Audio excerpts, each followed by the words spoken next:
found a slight problem with this Lancaster.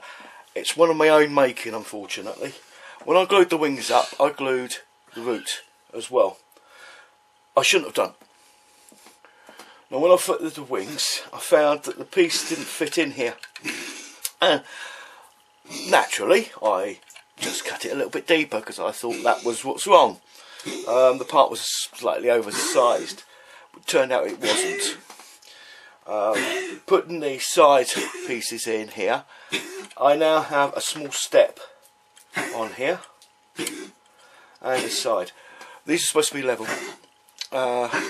If I had the wings in, when I put them in for the wing roots, if I hadn't cut them, it would have lifted this up slightly in such a slight manner that they would be level.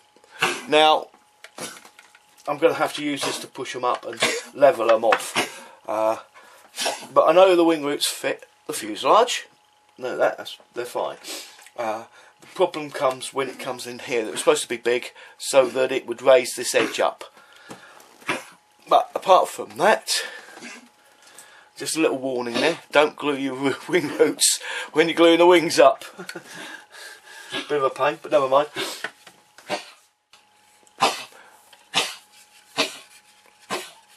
As you can see with this one, this is the other wing that I've already done. That's why I found that fault on it. I managed to lift them up level and everything's fine. It's just a mistake that I made. I made the error come in. If I hadn't have done that, it would be fine. Second point on this wing is I think I found the perfect matte black for the Lancaster. I made the other ones that have a lot of black on them. Right, Saturday. Right, pig's ear of a day for me. I had planned on not doing any modelling at all because I had to take company to the vet and do my shopping, and there was a few other bits and pieces that I had to deal with. Stop it, you. Stop it, you. You're showing off for the camera now, aren't you? Yeah. Went out to the shop. So I went specially to the model shop to get Tamiya paints. I needed the matte black and I needed the matte yellow. Matte yellow, fine. Matte black, completely out of stock. Matte white, completely out of stock. It was okay, I've got matte white here, but so I had to buy aqua colour from Revell, matte black. I didn't like it. I really didn't like it. It's very thick. It's a lot thicker than the Tamiya one. So I thinned it down, give it a spray. It came out matte black as per normal, but it was a very dusty matte black. And I thought, well, what can I do with this? I need flow improver. Trouble with that is, Winsor & Newton, I can't get hold of it at the moment. I've tried and tried and tried. I can buy it off the net, but the cost of the postage is astronomical. So I've had to leave that until I get down London and go to the art shop down there and get it. So I was trying to think, what can I do with this? I wonder. I was thinking, hang on a minute, I've got this pledge clear. I wonder if I could thin the paint with this. So I gave it a go. And lo and behold, I finished up with this matte black here. Now there's a slight sheen to it. That's because of the clear. So it's actually made a satin finish matte black, but not quite a satin. It's sort of halfway between the matte and the satin. And it seems to be absolutely perfect matte black finish. Nice and smooth. And I've totally done this by accident, and I'm absolutely gobsmacked at it, really. I am. And here's a photo of it. Close-up photo. There. It looks brilliant. It does look brilliant. I've just done this as a test piece on this wing here, and all the details there and everything. I'm just going to give it. This is white. I shouldn't use white, but it'll be dulled down. I'll be using a mixture of black and white. Hang on a minute. I'm going to shake this up. This will just give you an idea of what it will look like with panel lining.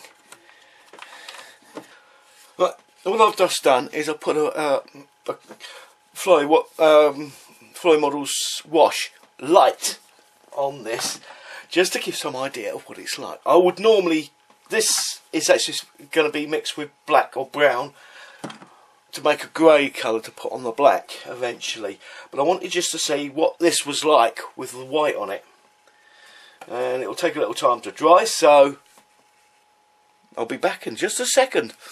Well, for you it's a second, for me it's going to be ages. And there we go. That's with the wash just wiped off.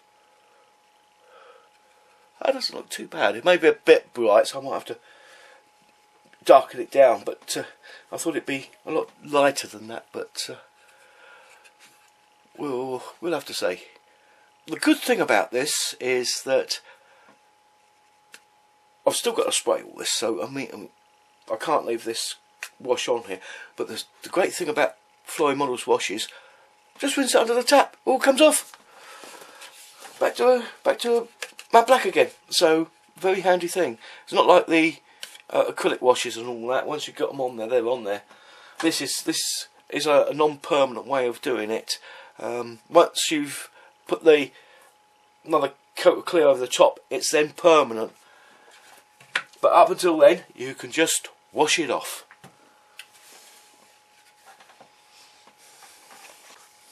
What I've also done is I copied this onto my printer from the instructions and enlarged the camo pattern. This is what some of you might like to think of as a tip. Now I enlarged it so that I knew that these were actually slightly oversized, as you can see there. The reason for that is, as you can see here, if I wrap it round the curve, it actually goes around the curve at the top end. What I'm going to do is I'm going to cut out the brown pattern here, the dark green. I'll cut the dark green pattern out here accurately, so that I'm left with a perfect pattern where I need the green to go. On this piece that I leave here, I'll put white tack underneath. When I say put white tack underneath, I don't mean a big sausage like you normally see on these. I'll do one here if I can. All I'll do is I'll put something like this underneath it, if I can get it out. There's probably enough here to do the whole camouflage, but this is the sort of piece that I would be putting on there, just a very, very thin piece, so that when I put it down on there, I'll get a very, very clean edge between the two camouflage patterns, but with a fractional fading. It's such a light fading that you wouldn't even really notice it, but it just gives it the pattern that bit more of a on the camouflage. It just gives that look of a bit more wear on the pattern than when you do it. So I'll go into it more when I'm actually spraying the model. So for now, I'm going to say see you soon. Bye for now.